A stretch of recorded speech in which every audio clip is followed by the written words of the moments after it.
नमस्कार दोस्तों, आप देख रहे हैं चित्रकथा टीवी। बहुत ही पुराने समय की बात है।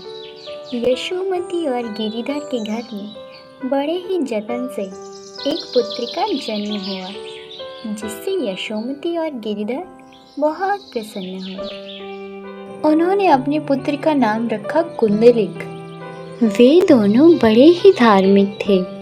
दोनों में पूजा पाठ के संस्कार भरे पड़े थे। माता ने कुंडलिक को पढ़ाई के साथ साथ धार्मिक चीज़ों में भी रुचि सिखाई।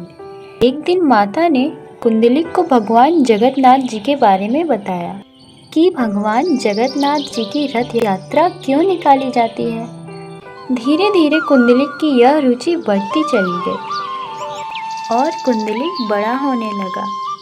उसने रंगीन वस्त्रों का त्याग कर भगवा वस्त्र धारण करना शुरू कर दिया था। वो प्रतिदिन सुबह उठता और स्नान कर खाली पेट जगन्नाथ जी की पूजा करता। भगवान को भोजन अर्पित किए बिना वो एक दाना भी अपने मुख में नहीं डालता था।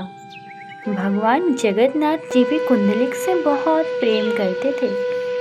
एक दिन कुंडलिक के माँ बाप की अज्ञात कारण से मृत्यु हो गई, जिसके बाद कुंडलिक की कोई शेष जिम्मेदारी नहीं रही और उसने घर का त्याग कर वन प्रस्थान करने का विचार किया। वहाँ पर वो भगवान जगन्नाथ का नाम जप किया करता था। ओम श्री जगन्नाथाय नमः। ओम श्री जगन्नाथाय नमः। समय तेजी से करवटें ले रहा था। एक दिन कुंडलिक ने सोचा, अब मुझे अपने इस पंचभूत शरीर का त्याग कर भगवान के चरणों में पूर्णतः समर्पित हो जाना चाहिए। पर शरीर का त्याग करने से पहले मुझे अपने जगन्नाथ जी को कुछ भेंट अवश्य करना चाहिए। अब इस विषय पर उन्होंने खूब सोचा और सोचने विचारने के बाद वे वन में स्थित कुछ केले तोड़ लाए और साथ ही सभी ज़रूरी वस्तुएं इकट्ठा कर केलों से उसका हलवा बनाने का विचार किया। उन्होंने बड़े ही प्रेम तथा आदर के साथ जगन्नाथ जी का ध्यान करते हुए हलवा तैयार किया और वो उसे लेकर जगन्नाथ जी के मंदिर गए।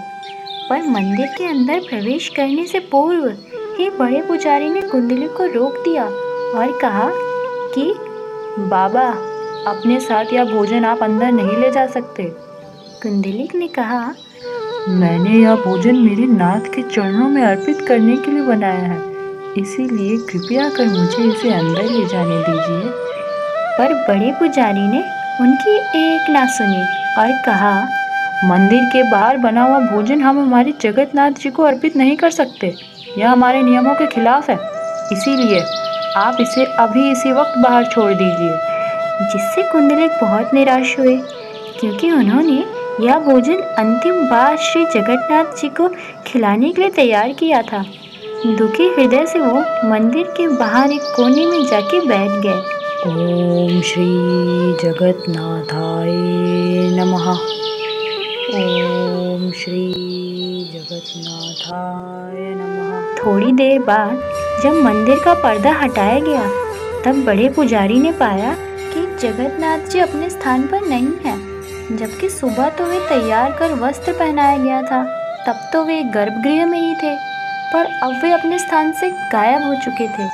जिससे पुजारी बाबा बहुत आश्चर्यचकित हुए।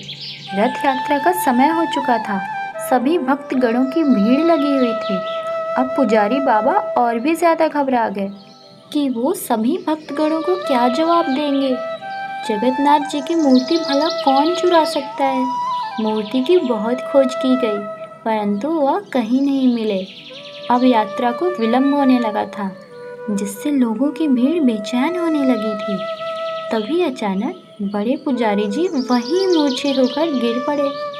तभी उनके स्वप्न में श्री जगन्नाथ जी प्रकट हुए और उन्होंने कहा, मैं रथ की यात्रा नहीं करूँगा।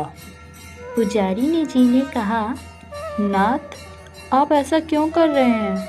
आज तक आपने कभी ऐसा नहीं किया, फिर अब क्यों? तब जगन्नाथ जी ने कहा, तुमने आज मेरे प्रिय भक्त कुंडलिक का अपमान किया है। उसने मेरे लिए इतने प्रेम से भोजन तैयार किया था, क्या तुम वह भोजन मुझे भेंट नहीं कर सकते थे? यह जो नियम बनाए गए हैं, यह मुझे मेरे भक्तों से मिलने से जुदा नहीं कर सकते।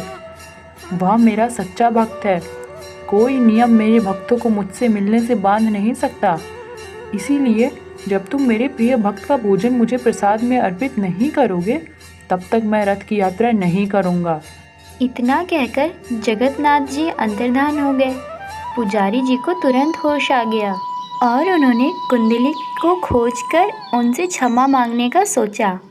वह इधर उधर लगे कुंडलिक को ढूंढने, पर जैसे ही मंदिर के बाहर गए, उन्होंने देखा कि कुंडलिक एक कोने में बैठे हुए हैं।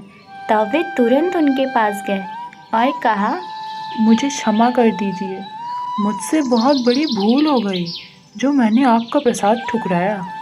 यह कहकर पुजारी जी ने तुरंत कुंडलिक के द्वारा बनाया हुआ केले का हलवा श्री जगन्नाथ जी के स्थान पर रख दिया और पर्दा पूर्णतः बंद कर दिया। जिसके थोड़ी ही देर बाद जगन्नाथ जी पुनः अपने स्थान पर आ विराजे, जिससे पुजारी जी को बहुत बड़ी सीख मिली। अब पर्दे हटा दिए जा चुके थे, क्योंकि जगन्नाथ जी ने हलवे को स्वीकार कर लिया था। सभी भक्तगण जगन्नाथ जी के दर्शन कर रहे थे, पर कुंडलिक नहीं आए। वह वहीं मंदिर के बाहर एक कोने में बैठे रहे, क्योंकि उन्हें वहीं से जगन्नाथ जी के दर्शन हो रहे थे।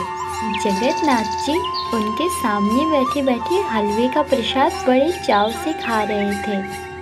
जिसके थोड़ी ही देर बाद जगन्नाथ जी बलभद्र और सुभद्रा माता की रथ यात्रा बड़ी धूमधाम के साथ निकाली गई।